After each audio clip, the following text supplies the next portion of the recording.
Praise the lord. ప్రభునందు ప్రియులారా, బాగున్నారా? ఈ సమయంలో మరొకసారి ప్రభు యొక్క మహాకృప చేత దేవుడిచ్చిన సమయం కొరకు వందనాలు. ఈ దినము దేవుని యొక్క వాక్యములో నుండి ఒక వాక్య భాగాన్ని ధ్యానం చేయడానికి ప్రభు మనందరికీ సహాయం చేయునుగాక. ప్రియులారా, లోకంలోని కొన్ని పరిస్థితులు ఆనందాన్ని ఇస్తాయి, కొన్ని పరిస్థితులు సంతోషాన్ని కలుగజేస్తాయి.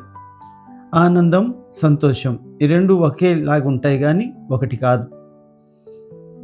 ఇంగ్లీష్లోని కూడా చూసినప్పుడు హ్యాపీ అంటే సంతోషం, జాయ్ అంటే ఆనందం. హ్యాపీ అంటే ఈ సంతోషము తాత్కాలికమైనది, ఆనందము నిత్యమైనది. అందుకనే జాయ్ అనే పదంలోని JOY అని మూడు అక్షరాలు ఉన్నాయి. జే అనగా జీసస్, ఓ అనగా అదర్స్, వై అనగా యు, నువ్వే. ఎక్కడైతే నువ్వు యేసుని, పొరుగువాడిని ప్రేమించే హృదయం కలిగి ఉంటావో నీలో పరలోకం ఉందని అర్థం, నీలో పరలోక ఆనందం ఉందని అర్థం.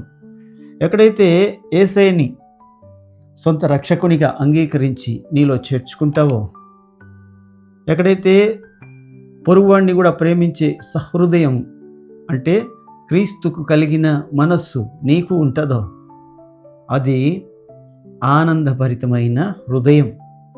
అయితే ఆనందం గురించి బైబిల్ ఏం చెప్తుంది? బైబిల్లో ఆనందం గురించి ఏం రాయబడి ఉంది అని చూసినట్లయితే వాక్యం చెప్తుంది.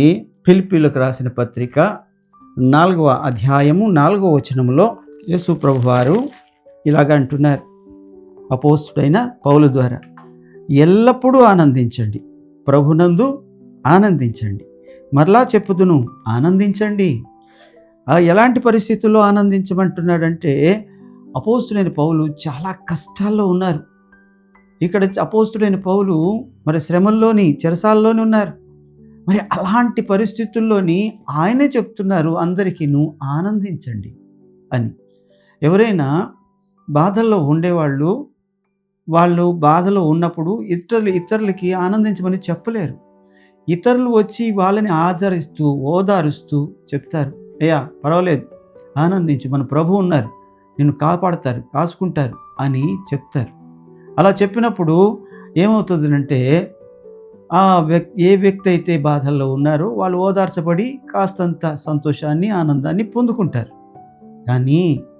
కానీ ఇక్కడ చెప్తున్న వ్యక్తి ఎవరంటే, ఆల్రెడీ బాధల్లోని, చెరసాల్లోని, కష్టాల్లోని, శ్రమల్లోని ఉన్నోడు చెప్తున్నాడు ఏమనంటే, ఆనందించండి.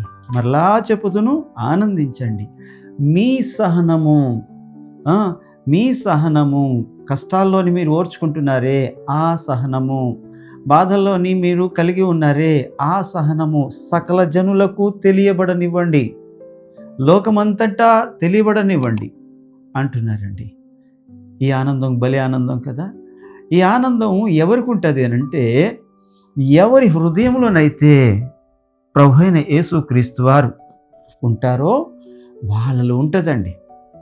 ఎందుకు అనంటే, మన ప్రభు యేసు ప్రభు అలాగా ఆనందించిన వాడే.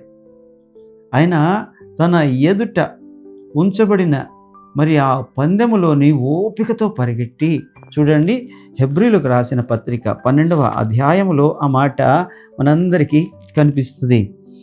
ఇదిగో ఇంత గొప్ప సాక్షి సమూహము మేఘము వలె మనని ఆవరించి ఉన్నందున మనము కూడా ప్రతి భారమును సులువుగా చిక్కులు పెట్టు పాపమును విడిచిపెట్టి విశ్వాసమునకు కర్తయు దానిని కొనసాగించువాడైన యేసు వైపు చూచుచు మన ఎదుట ఉంచబడిన పందెముతో ఓపికతో పరిగెత్తెను. ఆయన తన ఎదుట ఉంచబడిన ఆనందము కొరకై, వింటున్నారా? తన ఎదుట ఉంచబడిన ఆనందము కొరకై అవమానమును నిర్లక్ష్యపెట్టి సిలువ సహించి దేవుని సింహాసనము యొక్క కుడిపార్శ్వమున ఆసీనుడై ఉన్నాడంట. తన ఎదుట ఒక ఆనందం కనబడుతుందంట. ఆ ఆనందం పొందుకోవాలంటే ఈ శ్రమల్ని వాటిని అస్సలు లెక్క చేయొద్దు, వాటిలో ఆనందించండి. ఈ ఈ ఆనందాలన్నీ కలిపి పరమానందానికి నిన్ను తీసుకెళ్తాయి అని అంటున్నాడు అపోస్తుడైన పౌలు. ఈ రోజున దేవుని యొక్క వాక్యాన్ని బట్టి మిమ్మల్ని నేను ప్రోత్సహిస్తూ మరి ఈ వాక్యం చెప్తున్నది ఏంటంటే, నీ జీవితంలో కష్టాలున్నాయా, శ్రమలున్నాయా, బాధలున్నాయా, వ్యాధితో ఇబ్బంది పడి కృంగిపోతున్నావా? అయితే దేవుడు అంటాడు, ఆనందించండి, ఆనందించండి. నువ్వు ఆనందిస్తూ ఉన్నప్పుడు అవన్నిటినీ దేవుడు నిదానంగా ఒక్కొక్కటిగా పరిశుద్ధాత్మ దేవుడు నీ ఆనందాన్ని బట్టి, దీనికి చిన్న ఉదాహరణ చెప్పన, అపోస్తుడైన పౌల్ని శీలని తీసుకుని వెళ్ళి చెరసాలలో వేసినప్పుడు వాళ్ళు అక్కడ ఆనందించారు. ఆనందించడం బట్టే వాళ్ళు ఆ చెరసాల నుంచి విడుదల పొందుకున్నారు. అక్కడ వాళ్ళు కృంగిపోలేదు. అయ్యో మనకి ఇంత కష్టం వచ్చిందని కృంగిపోలేదు. వాళ్ళు ఇబ్బంది పడలేదు. తిరిగి అక్కడ స్తుతి పాటలు పాడడం ద్వారా, పరిశుద్ధాత్మ దేవుని సన్నిధి అక్కడ దిగి వచ్చుట ద్వారా మరి ఏమైందంటే, చెరసాల పునాది ఆ దేవుని యొక్క పాద ఘటనకు మరి కదిలిపోయింది. మరి అక్కడ వాళ్ళకి విడుదల కలిగింది. ఎప్పుడైతే శ్రమలలో క్రైస్తవుడు ఆనందిస్తాడో సాతాను ఏమీ చేయలేడు. యోబు కూడా శ్రమల్లో ఉన్నప్పుడు ఏమంటున్నాడో తెలుసా? మనము మేలులనే అనుభవించదమా, కీడును అనుభవించుకుందామా అని అన్నాడు. ఆనందంగా చెప్పాడు ఆ మాట. ఆయన అంతమంది పిల్లల్ని పోగొట్టుకున్నాడు, అంత ఆస్తిని పోగొట్టుకున్నాడు, ఆరోగ్యాన్ని పోగొట్టుకున్నాడు, మరి భార్య చేత అవమానించబడ్డాడు. అవమానించబడిన తర్వాత కూడా ఆయన పలుకుతున్న ఆ విశ్వాస సహితమైన మాట ఏంటంటే, మేలులనే అనుభవిస్తామా, కీడు అనుభవించుకుందుమా అని అన్నాడండి. దేవుడిచ్చాడు, దేవుడు తీసుకున్నాడు, ఆయనకే మహిమ కలగాలి అని పలికాడండి. ఆనందం. నా ప్రభు యేసు కూడా ఆనందించాడు. ఎక్కడ కూడా ఆయన కృంగిపోయినట్టు కనబడదు, ఎక్కడ కూడా ఆయన లొంగిపోయినట్టుగా కనబడదు. ఈ రోజున దేవుని యొక్క వాక్యాన్ని బట్టి నిన్ను ప్రోత్సహిస్తూ, నీవు కృంగిపోవడం దేవుడు చూస్తున్నాడు కాబట్టి ఈ వాక్యం నేను దర్శిస్తుందేమో, నిన్ను ప్రోత్సహిస్తూ చెప్తున్నాను. ఈ కష్టము ఎప్పుడు కూడా ఉండదు నీ దగ్గర, నిత్యం ఉండేది కాదు ఇది. రాత్రి చాలా గడిచిపోయింది, ఇగో నీతి సూర్యుడు ఉదయించబోతున్నాడు. ఈ కష్టం వెళ్ళిపోబోతుంది, వెలుగు నీ మీద ఉదయించబోతుంది. తేజరిల్లు. దేవుడి యొక్క వాక్యం చెప్తుంది, ఆనందించండి. మరలా చెప్పుదును, ఆనందించండి. ఎవరిలో ఆనందం ఉండదో తెలుసా నీకు? ఎవరిలో ఆనందం ఉండదు అని మనం ఎప్పుడైనా ప్రశ్న వేసుకుంటే, మొదటిగా ఆనందం ఎవరిలో ఉండదంటే, పాపము చేసేవారిలో ఆనందం ఉండదంటే. ఎవరైతే పాపం చేస్తారో వారికి ఆనందం ఉండదు. రెండవది, ఎవరైతే ఎదుటి వాళ్ళని చూసి మత్సర పడతా ఉంటారో, ఎవరైనా ఎదుగుతూ ఉంటే ఓర్చుకోలేని స్థితిలో ఉంటారో, ఎవరైతే ద్వేషంతో నిండి ఉంటారో వాళ్ళలో ఆనందం ఉండదండి. ఎప్పుడైతే ఇంకా ఎవరిలో ఉండదంటే, ఎప్పుడైతే కోపంతో నిండి ఉంటారో, ఆ కోపిష్టి మొహముడు ఎప్పుడు కూడా మొహం మాడి పెట్టుకొని తిరుగుతూ ఉంటాడు, ఎప్పుడు మిరమిరలాడుతూ ఉంటుంది, ఆడికి ఆనందం ఉండదండి. ఇక్కడ దేవుని యొక్క వాక్యం చెప్తుందండి, కోపిష్ఠుడికి ఉండదు, గర్విష్ఠుడికి కూడా ఆనందం ఉండదంట. గర్విష్ఠుడికి ఉండదు, కోపిష్ఠుడికి ఉండడు, మత్సరపడేవాడికి ఉండదు, అసూయపడేవాడికి ఉండదు, మరి అలాగా చూసినట్లే పాపం చేసేవాడికి ఉండదు. వీళ్ళెవ్వరూ ఆనందంగా ఉండలేరు. వాళ్ళు ఆనందంగా ఉండరు సహితం కదా, ఇక పక్కోడిని కూడా ఆనందంగా ఉండనివ్వరు. అలాగనే అనుమానంతో నిండుకున్నోడికి కూడా ఆనందం ఉండదు. ఎప్పుడు అనుమానం, భార్య మీద అనుమానం, పక్కన పనిచేస్తున్న పనోళ్ళ మీద అనుమానం, సహోదరుల మీద అనుమానం, ఏ సేవకుడైన వాక్యం చెప్తే ఇది నా కోసమే చెప్తున్నాడు, నన్నే తిడుతున్నాడన్న అనుమానం. ప్రతి దానిలోని అనుమానం లేకుండా ఉండని వాళ్ళు ఉంటారు. వాళ్ళు కూడా ఆనందంగా ఉండలేరు. ఎందుకు అని అంటే, వాళ్ళ హృదయంలో లేదు మంచి పరిశుద్ధత. అందుకనే దేవుని యొక్క వాక్యం చెప్తుంది, ఎవరిలో పాపం ఉందో వాళ్ళు ఆనందంగా ఉండలేరు. దావీదు పాపం చేయడం బట్టి ఆనందాన్ని కోల్పోయాడు. ఆనందం లేదు ఆయనలోని. చాలా కాలము పాపపు యొక్క ఆ నీడ వెంటాడుతుంది ఆయన్ని. ఆ పాపపు యొక్క నీడ వెంటాడుతూ ఆ యొక్క అపరాధ భావము లోపల ఆయన్ని కృంగదీస్తుంది. అందుకనే 51వ కీర్తనలోని ఒక మాట అంటాడు చూడండి. 51వ కీర్తన 11, 12 చదువుతున్నాను. నీ సన్నిధిలో నుండి నన్ను త్రోసివేయకుము, నీ పరిశుద్ధాత్మను నా యొద్ద నుండి తీసివేయకుము. నీ రక్షణ ఆనందము నాకు మరలా పుట్టించుము. సమ్మతి గల మనస్సు కలుగజేసి నన్ను దృఢపరచుము. అయ్యా, నేను దృఢత్వాన్ని కోల్పోయానయ్యా, నేను పాపం చేశానయ్యా. ఈ అధ్యాయం మొదలెట్టడమే ఎలాగ మొదలెడతారంటే, దేవా నీ కృప చొప్పున నన్ను కరుణించు, నీ వాత్సల్య బాహుళ్యము చొప్పున నా అతిక్రమములను తుడిచివేయి, నా దోషమును పోనట్లుగా నన్ను బాగుగా కడుగు. ఇప్పుడు దోషంతో నిండి ఉన్నాను, నాకు ఆనందం లేదయ్యా. నేను నవ్వుతున్నాను కానీ నాకు ఆనందం లేదయ్యా. నాలో పాపం ఉందయ్యా, అపరాధ భావం ఉందయ్యా. ఎవరిలోనైతే పాపం ఉందో వాళ్ళు స్వేచ్ఛగా ఉండలేరు. ఎవరి దగ్గరైతే అతిక్రమం ఉందో వాళ్ళు క్రైస్తవులైనా లేకపోతే లోకస్తులైనా అన్యులైనా మరి ఎవరైనా సరే మనిషిలో పాపం ఉన్నోడు సంతోషంగా ఉండలేడు. ఉన్నట్టుగా నటించగలడేమో కానీ లోపల అపరాధ భావం ఏదైతే ఉందో అది ఉండనివ్వదు. ఈరోజున దేవుడు అంటున్నాడు, వాటిని విడిచిపెట్టినప్పుడు నువ్వు ఆనందంగా ఉంటావు, ఆ పాపాన్ని విడిచిపెట్టినప్పుడు ఆనందంగా ఉంటావు. అలాగనే మత్సరంతో నిండుకొని ఉన్నాడు, అసూయతో నిండుకొని ఉన్నాడు. ఎవరు? కయ్యూను మత్సరంతో అసూయతో నిండుకొని ఉండి తన తమ్ముడి యొక్క అర్పణను దేవుడు అంగీకరించాడని, తన తమ్ముడి యొక్క అర్పణను దేవుడు మరి స్వీకరించాడని, తను ఇచ్చిన అర్పణను అంగీకరించలేదని చాలా కోపం అండి. ఎంత కోపమో చెప్పాను కదా. కోపిష్ఠులు ఆనందంగా ఉండలేరు, మత్సరంతో నిండుకున్న వాళ్ళు ఆనందంగా ఉండలేరు. వాళ్ళు ఆయన లోపల రగిలిపోతున్నాడు. ఆనందం లేదు, కుటుంబంలో ఆనందంగా ఉండనివ్వట్లేదు. అలాంటి పరిస్థితుల్లోని దేవుడే దిగివచ్చి కయ్యూనుతో మాట్లాడుతున్నాడు. ఏమని మాట్లాడుతున్నాడో చూడండి. ఆదికాండము 4వ అధ్యాయం 6వ వచనము చదువుతున్నాను. యెహోవా కయ్యూనును చూచి, నీకు కోపమేలా, ముఖము చిన్నబుచ్చుకున్నావేమి? నీవు సత్క్రియ చేసిన ఎడల సంతోషంగా నుందువు కదా. సత్క్రియ చేయని ఎడల వాకిట పాపం పొంచి ఉండును, నీ ఎడల దానికి వాంఛ కలుగును, నీవు దానిని ఏలుదువు అని అనెను. నువ్వు మంచి పనులు చేస్తే హాయిగా ఉంటావు కదా, సంతోషంగా ఉంటావు కదా. నువ్వు తెచ్చిన అర్పణ లోకానుసారంగా అందరినీ సంతోష పెట్టడానికి అందరూ చేస్తున్నారు కాబట్టి నేను చేస్తాను, మా తమ్ముడు చేశాడు కాబట్టి నేను చేస్తాను అన్నట్టుగా తెచ్చావు, కానీ నీ హృదయం పూర్తి తీసుకురాలేదు. నువ్వు నీ లోపల లేదు నీకు నాకు ఇవ్వాలని, నువ్వు బయట మరి ఆచారంగా ఇచ్చావు, అందుకనే అది నాకు నచ్చలేదు. కానీ నీ తమ్ముడు హేబేలు అలాగే ఇవ్వలేదు. ఎలాగిచ్చాడో తెలుసా? మందులోకి వెళ్ళి కొవ్విన వాటిని ఎంచాడు, కొవ్విన వాటిని. రెండోది ఆరోగ్యకరమైన వాటిని ఎంచాడు, బలంగా ఉన్న వాటిని ఎంచాడు.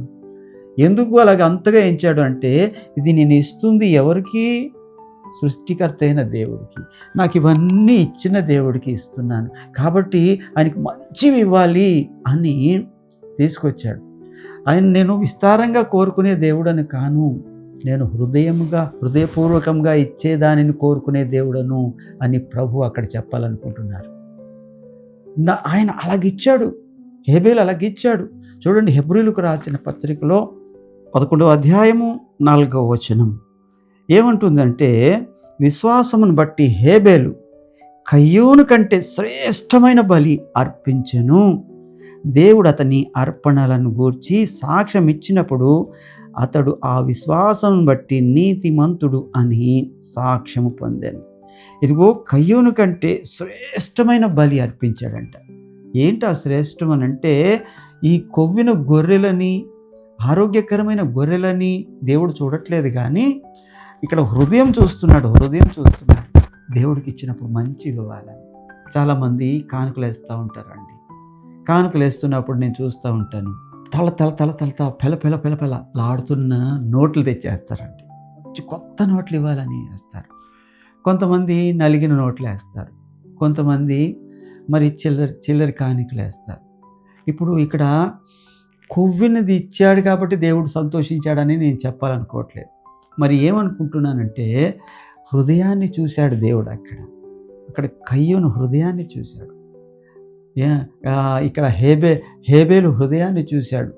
ఈ కయ్యూను తప్పదు, వెళ్ళాలి, ఆచారం కాబట్టి ఇచ్చినట్టుగా ఇచ్చాడు. కానీ హేబేలు అలాగే ఇవ్వలేదు. శ్రేష్టమైనది ఇవ్వాలి, నా ప్రభువుకి ఇవ్వాలి అని ఇక్కడ కలుగుతున్న ఆ భావనను బట్టి ప్రభు అంగీకరించాడు. అక్కడ హేబేల్ని అంగీకరించడం అర్పణను అంగీకరించు కాదు, హేబేల్ని అంగీకరించాడు ప్రభు. అందుకు ఉదాహరణ ఏంటో తెలుసా? యేసు ప్రభు దగ్గర మరి చాలామంది కానుకలు వేస్తున్నారంట. ఆ కానుకల పెట్టెల్లోని వేస్తున్న వాళ్ళు గొప్ప గొప్ప ధనవంతులు కూడా వచ్చి వేస్తున్నారు. అయినా సరే ఆ ధనవంతులు వేసిన ఆ గొప్ప కానుకలను బట్టి దేవుడు ఎప్పుడు కూడా అక్కడ ఆనందించలేదు. కానీ ఒక ఆవిడ తనకు లేని స్థితిలో 2 కాసులు తెచ్చి వేసిందంట. అక్కడ హృదయం చూశాడు దేవుడు. చూసి అంటాడు, ఇదిగో వినండి వినండి వినండి వినండి, ఈమె అందరికంటే ఎక్కువ వేసింది. ఆమె వేసింది ఆ గల్లా పెట్టెలో లేకపోతే ఆ కానుకల పెట్టెలో పడడం కూడా శబ్దం వినబడినట్టుగా వేసింది. ఏమండి, 2 కాసులు వేసింది. అక్కడేమో గొప్ప గొప్ప మరి రూకలు వేసిన వాళ్ళు ఉన్నారు. కానీ వాళ్ళకంటే ఈమెను ఎక్కువ మెచ్చుకున్నాడు దేవుడు. ఎందుకు మెచ్చుకున్నాడంటే అక్కడ వాక్యం చెప్తుంది, తన జీవనం అంతా వేసేసిందంట. ఇంకా రేపటి కోసం ఈ డబ్బులు ఎక్కువ ఉన్నోళ్ళు వేసి ఇంకా కొద్దిగా దాచుకున్నారు, ఉన్నాయి వాళ్ళ ఇంట్లోని, రేపటి కోసం ఆధారం ఉంది. కానీ ఈవిడ దగ్గర రేపు తినడానికి ఏ మాత్రం లేదు. అక్కడ రేపు కాదు, తర్వాత తినడానికి కూడా లేదు. అందుకని అంటాడు, ఈమె అందరికంటే ఎక్కువగా ఇచ్చింది, హృదయపూర్వకంగా ఇచ్చింది, శ్రేష్టమైనది ఇచ్చింది. ఎప్పుడు కూడా ఆనందం ఎప్పుడు వస్తుందంటే ఎప్పుడైతే దేవునికి ఇష్టమైన పని చేస్తామో ఆనందం వస్తుంది. ఇగో కోపంతో రగిలిపోతున్నాడు ఇక్కడ కయ్యూను, అందుకని ఆనందం లేదు. ఇగో నువ్వు సత్క్రియ చేసిన ఎడల తలెత్తుకోవా, అప్పుడు నువ్వు సంతోషంగా ఉండవా? నువ్వు చేయలేదు కాబట్టి బాధ అని చెప్పాడు. అయినా సరే అది ప్రభు మాట్లాడినా సరే, ఇప్పుడు నీతో మాట్లాడినా సరే నువ్వు ఇంకా నీ యొక్క ప్రవర్తన సరిదిద్దుకోకపోతే ఆ పాపము మహాభయంకరమైన పాతకంగా మారబోతుంది. ఇక్కడ దేవుడు కయ్యూనుతో మాట్లాడినా తన యొక్క జీవితాన్ని ఆయన సరిచేసుకోలేదు. సరికదా తన తమ్ముణ్ణి హత్య చేశాడు. ప్రపంచంలో మొట్టమొదటి హంతకుడిగా పేరు పొందాడు. ఫస్ట్ మర్డరర్, మొట్టమొదటి హంతకుడు కయ్యూను. తన తమ్ముణ్ణి చంపాడు. చూడండి, యోహాను పత్రిక 3వ అధ్యాయంలో ఒక మంచి మాట రాయించాడు పరిశుద్ధాత్మదేవుడు. యోహాను పత్రిక 3వ అధ్యాయము 11, 12 వచనాలు 2 చదువుతున్నానండి. 11, మనం ఒకరినొకడు ప్రేమింపవలెనన్నదియే మొదట నుండి మీరు వినిన వర్తమానమే కదా. మనము కయ్యూను వంటి వారమై ఉండరాదు. వాడు దుష్టుని సంబంధి అయి తన సహోదరుని చంపెను. వాడు అతనిని ఎందుకు చంపెను? తన క్రియలు చెడ్డవియు తన సహోదరుని క్రియలు నీతి గలవియు అయి ఉండెను గనుకనే కదా అని వాక్యంలో దేవుడు చెప్తున్నాడు. చంపాడంట. మనము కయ్యూను వంటి వారమై ఉండరాదు. కయ్యూను ఎలాంటోడు? దేవుని దగ్గర పాపం చేసి అది ఒప్పుకోకపోగా తిరిగి ఇంకా పాపానికి పాపం చేస్తున్నట్టుగాను తన సహోదరుని చంపాడంట. ఈ రోజున నువ్వు ఆనందంగా ఉండకపోవడానికి కారణము నీలో ఉన్న పాపమే. నిశ్చయముగా నీలో ఉన్న పాపమే. అది ఎప్పుడైతే నువ్వు విడిచిపెడతావో, ఎప్పుడైతే నువ్వు కోపాన్ని మానుకుంటావో, ఎప్పుడైతే నువ్వు అసూయని మానుకుంటావో, ఎప్పుడైతే నువ్వు ద్వేషాన్ని మానుకుంటావో, ఎప్పుడైతే నువ్వు మత్సరాన్ని మానుకుంటావో, ఎప్పుడైతే నీ గర్వాన్ని మానుకుంటావో నువ్వు ఆనందంగా ఉంటావు. ఇది ఉన్నంతకాలం ఆనందం నీలోకి రాదు కాక రాదు.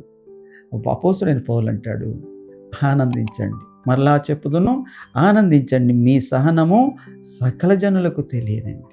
అప్పుడు నువ్వు అలాగా ఆనందించినప్పుడు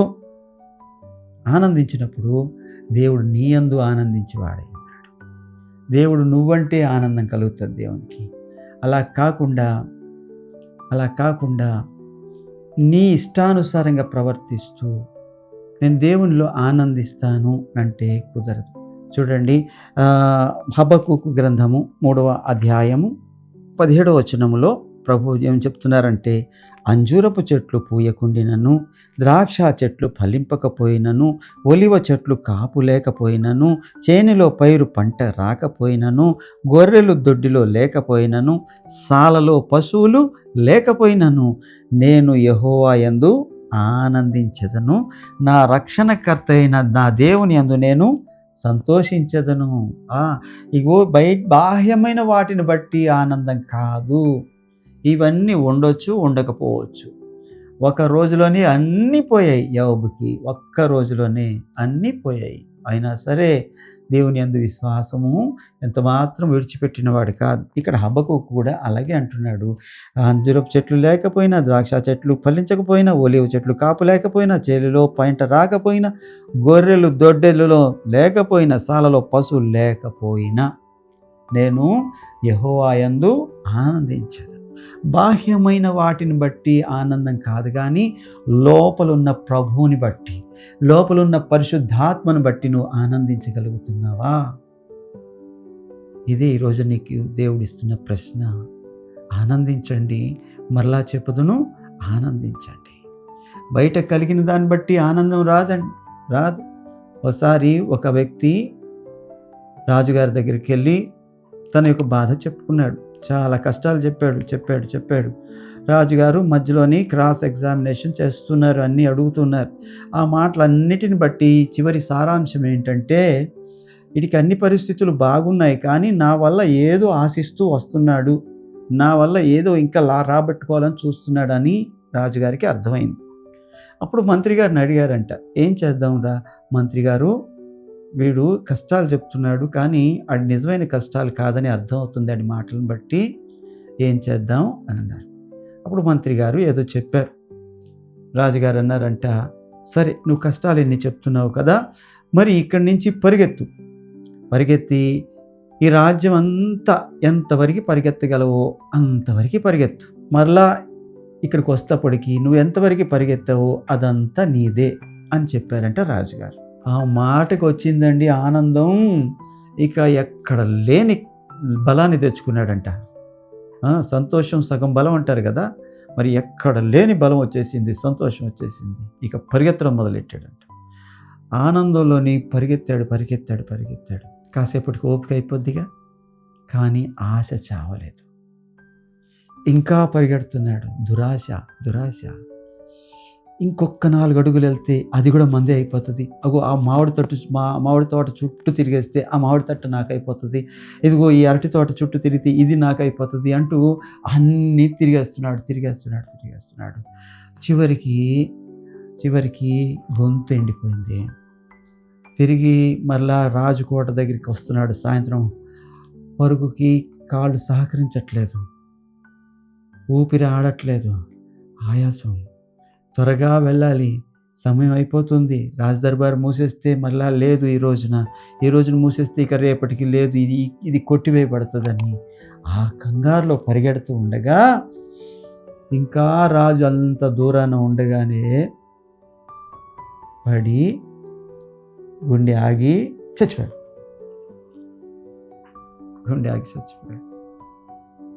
అప్పుడు రాజుగారు అన్నారు, వీడింతా పరిగెత్తాడు కానీ ఏది సంపాదించుకోలేకపోయాడు. అదే వాడికి కావలసిన స్థలం ఎంతో తెలుసా? కేవలం 6 అడుగులు, 3 వెడల్పు, 6 పొడుగు. అది ఇవ్వండి వాడికి అని చెప్పారంట. అంటే దురాశ కూడా మనిషిలోని ఆనందాన్ని చంపేస్తుంది. ఇక్కడ దురాశ కొద్దీ పరిగెత్తాడు, ఏమీ సాధించలేకపోయాడు. చివరికి ప్రాణాన్ని పోగొట్టుకున్నాడు.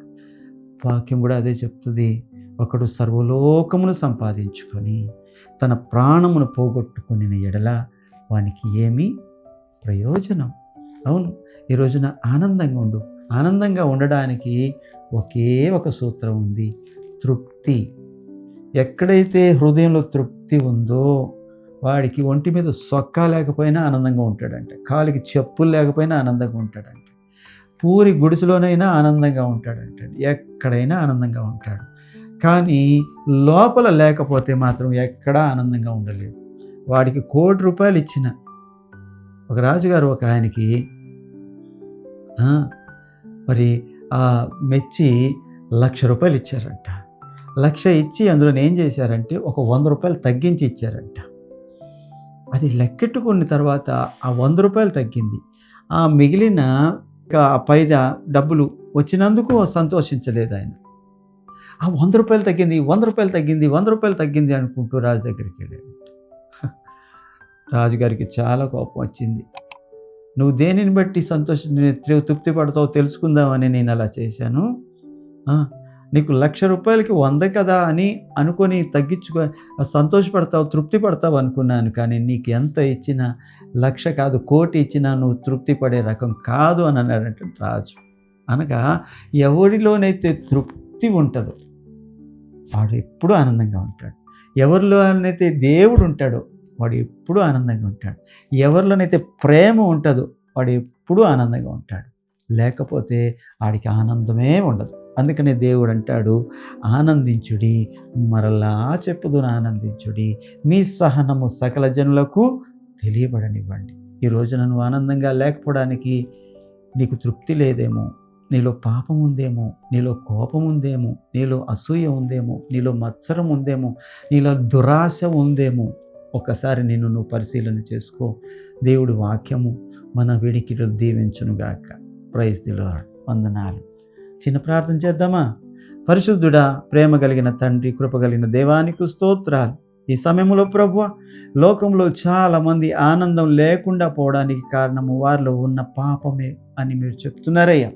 మరి అలాంటి స్థితిలో ఈ వాక్యం వింటున్న వారిలో ఎవరైనా ఉంటే, కోపంతో ఉంటే, మత్సరంతో ఉంటే, అసూయతో ఉంటే, దురాశతో ఉంటే, ప్రభువా తృప్తి లేని వారిగా ఉంటే వారందరికీ ప్రభువా ఇప్పుడే ఆ మనోనేత్రాలు తెరచి ఏ విషయమైతే ఆనందాన్ని కోల్పోతున్నారో దానిని బట్టి సరిచేసుకొని నీలో ఆనందించడానికి సహాయం చేయమని, వారి జీవితం అంతా ఆనందంగా ఉండడానికి కృప చూపించమని యేసు నామములో అడుగుతూ ఉన్నాను తండ్రి. ఆమేన్. ప్రైజ్ ది లార్డ్ అండి అందరికీ. మరి ఈ యొక్క వాక్యం వినడం మాత్రమే కాదు అయ్యా, లైక్ చేయండి, షేర్ చేయండి, సబ్స్క్రైబ్ ఒకవేళ ఇప్పటికీ చేసుకోకపోతే దయచేసి ఒకసారి మిమ్మల్ని మీరు మరి టెస్ట్ చేసి సబ్స్క్రైబ్ చేయమని కూడా మాధ్యమం ద్వారా కోరుకుంటున్నాను. Praise lord. God bless you.